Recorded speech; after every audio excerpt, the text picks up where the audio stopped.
News నంద్యాలలోని సచివాలయంలో photo వివాదం నెలకొంది.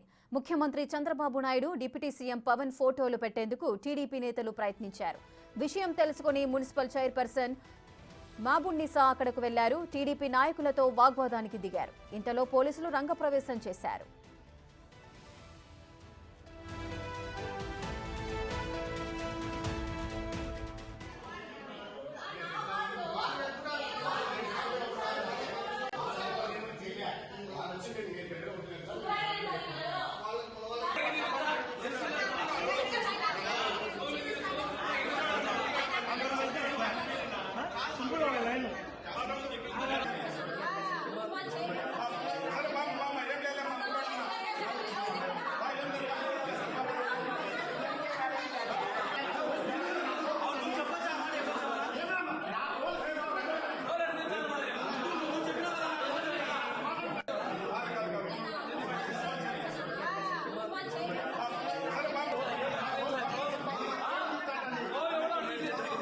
నంద్యాలలోని సచివాలయంలో ఫోటో వివాదం నెలకొంది. దీనికి సంబంధించిన పూర్తి డీటెయిల్స్ మా ప్రతినిధి శ్రీరామ్ అందిస్తారు.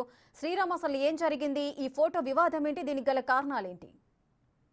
రేఖ, ఈరోజు నంద్యాల సంబంధించినటువంటి జిల్లా కేంద్రంలో నంద్యాల 29వ వార్డులో సచివాలయం సంబంధించినటువంటి కార్యాలయంలో టీడీపీ జనసేన సంబంధించినటువంటి నాయకులు అక్కడికి వెళ్లి సీఎం, డిప్యూటీ సీఎం సంబంధించినటువంటి ఫోటోలను పెట్టడానికి వెళ్ళినటువంటి క్రమంలో స్థానికంగా ఉన్నటువంటి వైసీపీ చైర్పర్సన్ మాబున్నీసా మధ్య కొంత వివాదం ఏర్పడింది. అయితే ఇప్పటికే రాష్ట్రంలో కూటమి సంబంధించినటువంటి ప్రభుత్వం అధికారం చేపట్టడం జరిగింది. అధికారం చేపట్టినటువంటి అనంతరమే కావచ్చు లేదా ఎమ్మెల్యేలు కూడా ప్రమాణ స్వీకారం చేయడం జరిగింది. అయితే జిల్లా కేంద్రాలతో పాటు అన్ని రకాలైనటువంటి ప్రభుత్వ కార్యాలయాల్లో ప్రోటోకాల్ ప్రకారమే ఈ సీఎం కావచ్చు, డిప్యూటీ సంబంధించినటువంటి సీఎంల ఫోటోలను కార్యాలయం సంబంధించినటువంటి అధికారులే అధికారికంగా పెడుతున్నటువంటి సందర్భాలు ఉన్నాయి. అయితే నంద్యాల సంబంధించినటువంటి కార్యాలయంలో అక్కడ ఫోటో లేకపోవడంతో స్థానికంగా ఉన్నటువంటి టీడీపీ జనసేన సంబంధించినటువంటి సుబ్బరాయుడు కావచ్చు లేదా సుధాకర్ అనేటటువంటి వ్యక్తులు ఫోటో లేదు, అక్కడ ఫోటోని ఉంచాలని చెప్పి అక్కడికి వెళ్ళినటువంటి క్రమంలో స్థానికంగా ఉన్నటువంటి చైర్పర్సన్ మధ్య కొంత వివాదం చోటు చేసుకుంది. వివాదం చోటు చేసుకున్నటువంటి క్రమంలో స్థానికంగా ఉన్నటువంటి సచివాలయ సిబ్బంది పోలీసులకు సమాచారం ఇవ్వడంతో ఒక్కసారిగా పోలీసులు అక్కడికి వెళ్ళి జరిగినటువంటి వివాదం ఏదైతే దాన్ని సద్దిమణిగేలా చేయడం జరిగింది. అయితే ఇంకా మాకి రాష్ట్ర వ్యాప్తంగా కొన్ని చోట్ల ఇలాంటి వివాదమే తలెత్తుంది అని చెప్పుకోవచ్చు. ఎందుకంటే ప్రభుత్వమే అధికారికంగా ఆ ఫోటో సంబంధించినటువంటి వాటిని అధికార సంబంధించినటువంటి ప్రభుత్వ కార్యాలయాల్లో ఉంచుతూ ఉన్నారు. అయితే ఇక్కడ ఏర్పాటు చేయకపోవడంతో స్థానికంగా పోలీసులు జరిగినటువంటి వివాదం ఏదైతే ఉందో అక్కడ స్థానికంగా ఉన్నటువంటి చైర్పర్సన్ మాకు ఎలాంటి అధికారికంగా ఎలాంటి నోటీస్ రాలేదు, వచ్చిన తర్వాతనే మేము ఈ యొక్క ఫోటోను ఉంచుతామంటూ కూడా చెప్పడంతో ఈ యొక్క వివాదం తెర మీదకి రావడం జరిగింది. అయితే టీడీపీ కావచ్చు, ఇటు జనసేన సంబంధించినటువంటి కూటమి నాయకులు ఆ చైర్పర్సన్ తీరుపై తీవ్ర స్థాయిలో మండిపడుతున్న పరిస్థితులు. అయితే ఆ ఫోటో సంబంధించినటువంటి వివాదం ఏదైతే ఉందో ఫోటోకు సంబంధించినటువంటి పెట్టడానికి వెళ్తున్నటువంటి క్రమంలో వీరిపై చాలా ఇది లాంగ్వేజ్ వల్గర్ గా మాట్లాడారంటూ కూడా ఈ కూటమికి సంబంధించినటువంటి నాయకులు ఫైర్ అవుతున్నారు. ఈ మాబున్నీసా మీద స్థానికంగా ఉండేటటువంటి పోలీస్ స్టేషన్ లో కూడా ఫిర్యాదు చేయడం జరిగింది. శ్రీరామ్, అయితే ఈ ఘటనపై పోలీసులు ఏమంటున్నారు? అదేవిధంగా మాబున్నీసా కూడా నన్ను అవమానించారంటూ కూడా ఆమె కూడా వాపోతున్నారు. దీనికి గల కారణాలేంటి?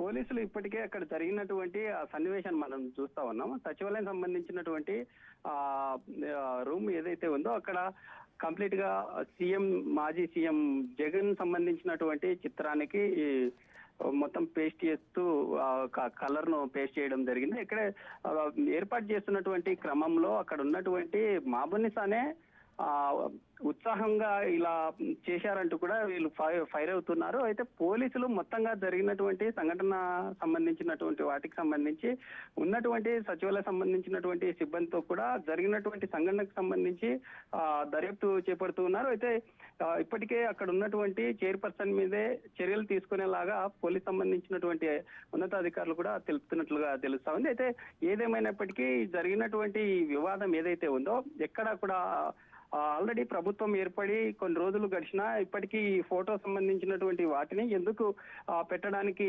సహకరించడం లేదు, ఎందుకు ఇలా చేస్తున్నారనే అంశాలు కూడా పూర్తి స్థాయిలో అధికారులు దీనికి సంబంధించి దర్యాప్తు చేపడుతున్నారు. అయితే రానున్న రోజుల్లో ఖచ్చితంగా ఇలా అడ్డుపడినటువంటి చైర్పర్సన్ మీద ఖచ్చితంగా అన్ని రకాలుగా చర్యలు తీసుకోవాలంటూ కూడా డిమాండ్ చేస్తున్నారు. Right, thank you Sriram, thanks for the details. రోజు 29వ వార్డు నాకే వస్తుంది. ఆ వార్డు కౌన్సిలర్గా కానీ నేను ఎన్నుకోబడ్డాను కాబట్టి యాజ్ అ రొటీన్గా నేను ఆ వార్డు చుట్టుపక్కల చేసే సంఘటనలు అవి కొద్ది మార్పులు చేర్పులు జరిగాయి కదా అని చెప్పి రొటీన్ విజిట్కి వెళ్ళేసరికి అక్కడ కొందరు టీడీపీ ఇన్ఛార్జ్ అని చెప్పి నాయకులు అని చెప్పి ఉన్నారు.